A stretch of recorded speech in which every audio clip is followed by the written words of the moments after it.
All right, we're going to continue here with the learning of these laws of the Milah. So we're going to now proceed to define what's the Mitzvah of Milah and if implies cutting the Orlah or removing it only. All right. So in Parshas Lech Lecha, the Torah describes the Mitzvah of Milah with the following expression. It says, Himol lachem kol sachar. You shall circumcise every male.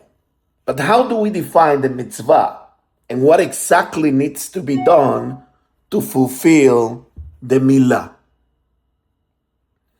So this is something important for every father to understand, since it is really the father who is given the mitzvah of Milah, although this mitzvah is usually performed by the mohel. The mohel is just serving as a shaliach, an emissary, to perform the mitzvah for the father. So we know that the mitzvah of Milah is to remove the Orlah, the foreskin that covers the entire top of that area that we call, or is known as, the crown. But we need to clarify if there is a specific manner in which this must be done. So the Shulchan Aruch tells us that the mitzvah of Milah is to cut off the entire Orlah, which covers the crown. So this will seem to imply that the foreskin must be removed by cutting it off, and not with any other method. But what about if one cuts off some of the foreskin, but not all of it? Is that a valid milah? The fact is that, generally speaking, the skin will fall down on the side and will no longer be covering the crown. However, since it is not totally cut off, it will remain attached to the baby.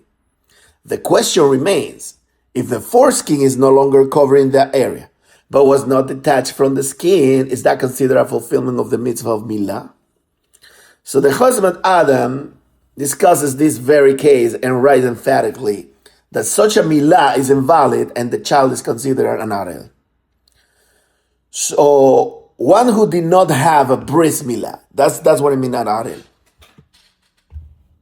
So he elaborates on this in his glosses to the Sefer called Binas Adam, and how it is imperative for the fulfillment of the mitzvah to cut off the entire foreskin. So the Chamudei Daniel is quoted in the Pesach Shuvah as having the same opinion, and one must be sure to cut off the entire Orlah. He adds that even if the mohel will push down the foreskin during the priyah, the second stage of the mitzvah, that is not sufficient, since the mitzvah of Milah is to cut off completely, is to cut it off, and this was not done. So the Divrei Chaim, however, argues on this premise and writes that although one should lechatchila cut off the entire foreskin, if it was not cut off, the milah is halachically valid, and the child is not considered an adult. Right? So in a subsequent tshuva, he adds that one should not go back and cut the rest, since this can cause undue pain to the baby. He even goes so far as to say that one who does so is acting as a murderer, and he will not be surprised if he is really from Amalek. So although, as mentioned, the text of the Shulchan Aruch seems to imply that one must cut off the entire Orlah, right? That's the Shita of the Mechaber. So the Arugas Abosin explains that these may be just what should be done, meaning lechatchila, which the Divrei Chaim also agrees to. However, it is not an absolute requirement, and if it was not cut off, the child is not considered that didn't have a valid milah. The Tzemach Tzedek and the Maharim Shek, based on the words of the Chazan Sofer, also concur with the opinion of the Divrei Chaim. So we have a fundamental machloket here. In a case that the skin is no longer covering the crown but was not detached from the skin, is that considered a fulfillment of the mitzvah of Milah? So according to the Chosam Azadan and the Chamudei Daniel, it is not valid. It is not a valid Milah. And according to the Divrei Chaim and the Macharim Shik and then the Tzemach Tzedek, it is. So the basis for the machlokes is really in how to translate the word himul. Himul. Does it mean to cut off the foreskin or does it mean to remove it? Based on that, there will be a different understanding of what the mitzvah entails. If it is to remove the foreskin from the crown, or does it require cutting it off from the crown? So according to the Chos Mezarang, it means to cut. Hence, simply pushing it down and removing it from the crown will not be sufficient to fulfill the mitzvah. And the child will still be considered an arrow. This is in fact what the Targum writes on the pasuk of the Mitzvah of the Milah. V'tigzrun yad bizra the arlat chon. You shall cut the foreskin. So the Divrei Chaim, on the other hand, explains that the word himul means to remove the foreskin. And as long as it is pushed down and the crown is visible, the mitzvah has been fulfilled. He proved this from the Chazan Sofer, who explains that the word himol is to remove. The Chazan Sofer shows this from the words of the Targum on the pasuk that says, Umal Hashem et levavecha.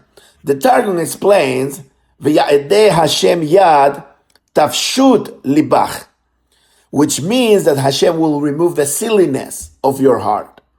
This brings us to a big problem. If the pasuk just means that the foreskin must be removed, how in fact do we know that one has to do any cutting at all? As mentioned earlier, the Divrei Chaim agrees that lechatchila, the proper way to fulfill the mitzvah is that one must cut off the entire foreskin, right, of the Orlah. In addition, he writes that it must be done through some amount of cutting. Where did this come from? This is a big discussion in the Acharonim. There is one answer, based on the Macharil Diskin, that there are really two parts of the mitzvah, cutting off the Orlah and removing the Orlah. Therefore, one must be sure to also cut some of the Orlah, but for the remainder, it is enough to remove it from the crown. So there is an interesting case which brings out the point of removing without cutting. A scenario where one removes the Orlah manually, without cutting, in a case where a baby is born partially mahul. Since it is partially open on top, the mohel will often do something called manual separating in order to ensure that the Orlah is detached. The mohel pushes down the Orlah until it appears as if the baby is already mahul. Then they push it back up, and at the actual bris, they cut it off. So the Shevet HaLevi was asked if, in this case, since the mitzvah is similarly fulfilled earlier, when the mohel separates the Orlah, perhaps the bracha should be recited at that time.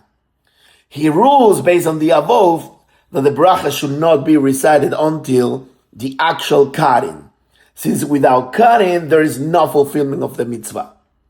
There is a fascinating question in the poskim in regards to the use of a laser, which is essentially burning off the Orlah instead of a standard method of cutting it off without a knife. This question of using this procedure is relevant for a bris being performed from grown-ups, as is the case of the Baalet Shuva or converse, Gerim. So the poskim discuss that this will depend on the halachic status of laser cutting. If it is a halachic valid method of cutting, then it will be good even according to the Chos Mezarang. On the other hand, if it is not considered cutting, then even the Divrei Chaim will agree that it is not valid, since he also agrees that some cutting is required. So halachically speaking, the Shevet HaLevi writes that one should definitely follow the stringent opinion and cut off the entire Orlah. However, one cannot deny the fact that the Chazan Sofer and the Divrei Chaim rule that this is considered also a valid milah.